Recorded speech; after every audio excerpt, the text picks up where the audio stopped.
और उत्तराखंड के उत्तरकाशी इलाके के धराली गांव में आई इस महा त्रासदी पर और ज्यादा जानकारी हम हासिल करते हैं। सांसद अनिल बलूनी गढ़वाल से सांसद हैं, हमारे साथ जुड़ रहे हैं। अनिल जी, आपकी वहां लोकल अथॉरिटीज से, एडमिनिस्ट्रेशन से बात हुई होगी, फिलहाल मौजूदा हालात क्या हैं?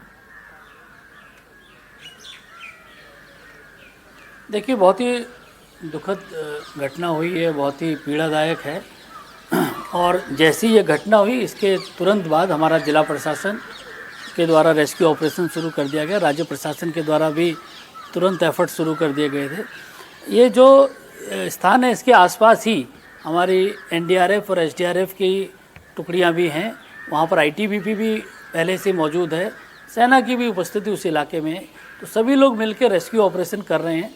और इस वक्त रेस्क्यू ऑपरेशन में हम लोगों का ये प्रयास है कि जो बहुमूल्य जीवन है उसको बचा सके, जो कम से कम जान माल की हानि हो। और अभी कुछ समय पूर्व ही संसद भवन में हम लोग जो गढ़वाल के सांसद हैं वो आदरणीय गृह मंत्री जी से मिले थे और हम लोगों ने उन्होंने भी हमको जानकारी दी है कि भारत सरकार के द्वारा भी लगातार राज्य प्रशासन के साथ मिलके रेस्क्यू ऑपरेशन चल रहा है। सेना की टुकड़ी को भी वहाँ भेजा गया है। 2 चिनूक हेलीकॉप्टर चंडीगढ़ में और 2 हमारा जो सहारनपुर है वहाँ पर MI-17 हेलीकॉप्टर को स्टैंड बाय पे रखा गया है। आप जानते हैं कि इस वक्त पहाड़ में मानसून सक्रिय है और अतिवृष्टि का मौसम है। रेस्क्यू ऑपरेशन में निश्चित तौर पे मौसम बड़ा प्रतिकूल है, लेकिन हमारे एसडीआरएफ और एनडीआरएफ के जवान इस तरह की परिस्थितियों में काम करने की बहुत यूज्ड टू हैं और बड़े संख्या में इस वक्त ऑपरेशन चल रहा है। और हम भगवान बद्री विशाल से यही कामना करते हैं कि कम से कम जान माल की नुकसान हो, कम से कम जीवन की हानि हो। इस सब की हम लोग भगवान से कामना भी करते हैं। बिल्कुल अनिल जी, पूरा देश यही कामना कर रहा है कि कम से कम जानमाल का नुकसान हो और जो फंसे हुए लोग हैं उनको जल्द से जल्द रेस्क्यू किया जा सके।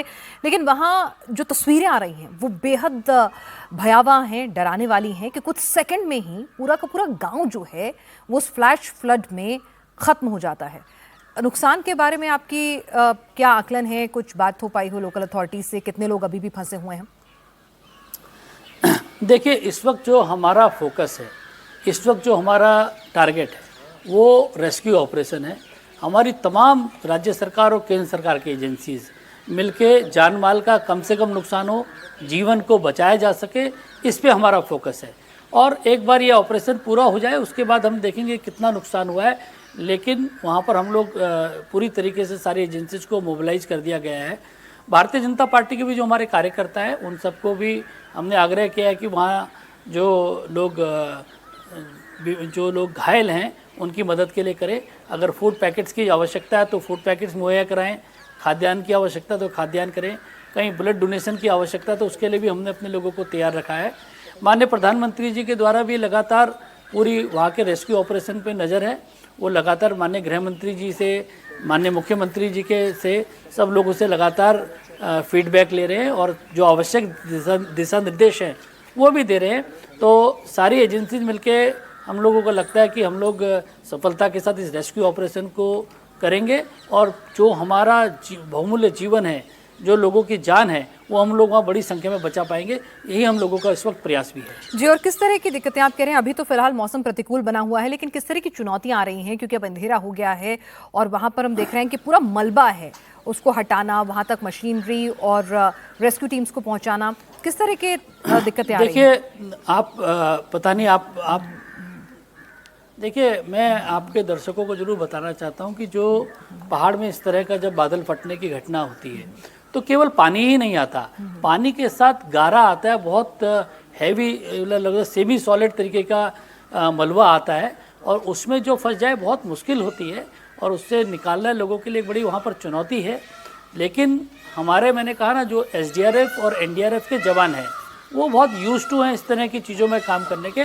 मुझे पूरा विश्वास है और हम सब लोग यही कामना करते हैं, आप सब लोग भी ये कामना करते हैं कि वहाँ से लोगों को बचा के हम लोग निकाल सकें, वहाँ जो लोग फंसे हैं उनको सकुशल निकाल सके। यही हम लोग सब कामना करते हैं। मैं आपके चैनल के माध्यम से एक और चीज़ जरूर कहना चाहता हूँ कि जो, क्योंकि चारधाम यात्रा चल भी रही है, जो चारधाम यात्रा में लोग श्रद्धालु चल रहे हैं उनसे भी मेरा आग्रह है कि वो जो प्रशासन समय समय पर दिशा निर्देश दे रहा है उसका पालन करें। अगर प्रशासन के द्वारा कहा जाता है कि अतिवृष्टि की हालत है, आगे यात्रा रोकें, तो कृपया कोई एडवेंचर ना करें, उस वक्त यात्रा को रोकें, प्रशासन के एक एक दिशा निर्देश का सख्ती से पालन करें। यही सभी श्रद्धालुओं से भी हमारी आग्रह है। जी अनिल जी, गृह मंत्री से भी आपने कहा कि तमाम सांसदों ने मुलाकात की है और अपने कंसर्न्स जताए हैं। उन्होंने क्या कुछ आश्वासन दिया, क्या कुछ उन्होंने मदद मुहैया कराई है? देखिए, मैंने कहा ना, गृह मंत्री जी हर थोड़ी देर बाद लगातार वहाँ प्रशासन के द्वारा और एनडीआरएफ एसडीआरएफ से संपर्क में हैं, लगातार हर चीज़ का फीडबैक लगातार ले रहे हैं। माननीय प्रधानमंत्री जी भी इस पूरी घटना पे नज़र रखें, वो भी लगातार फीडबैक ले रहे हैं। और सब लोगों का यही प्रयास है कि जो भी लोग वहाँ फंसे हैं उनको सकुशल निकाल सके, इसके लिए सब लोगों का प्रयास है। जी जी बिल्कुल। और आने वाले वक्त में मौसम को देखते हुए इस तमाम लोगों से क्या कुछ आप कहना चाहेंगे, क्योंकि चारधाम यात्रा भी हो रही है, टूरिस्ट भी जाते हैं, तो उनको क्या कुछ आप सलाह देना चाहेंगे? देखिए, मैंने बताया ना, मैंने आपको बताया कि जितने भी वहाँ यात्री हैं इस वक्त जो चारधाम की यात्रा कर रहे हैं, सबसे हमारा यही कहना है कि प्रशासन के द्वारा दिए गए निर्देशों का एकदम पालन करें और जितने स्थानीय निवासी हैं वे भी थोड़ा सचेत रहें। बादल फटने की घटना होती है, नदी नालों से थोड़ा दूरी बना के रखें और अपने आप सचेत रहेंगे तो मुझे लगता है सब लोग सकुशल रहेंगे। ऐसा मुझे लगता है कि सब लोग प्रशासन का भी पालन करें। जी अनिल जी, हमसे बातचीत करने के लिए आपका बहुत बहुत शुक्रिया। तो पौड़ी गढ़वाल के सांसद अनिल बलूनी जी यहाँ पर जानकारी देते हुए कि रेस्क्यू ऑपरेशन इस वक्त फुल स्विंग में है और तमाम कंपनीज जो हैं स्टेट लेवल से भी और सेंट्रल लेवल से भी कोऑर्डिनेशन में रेस्क्यू ऑपरेशन में जुट गई हैं।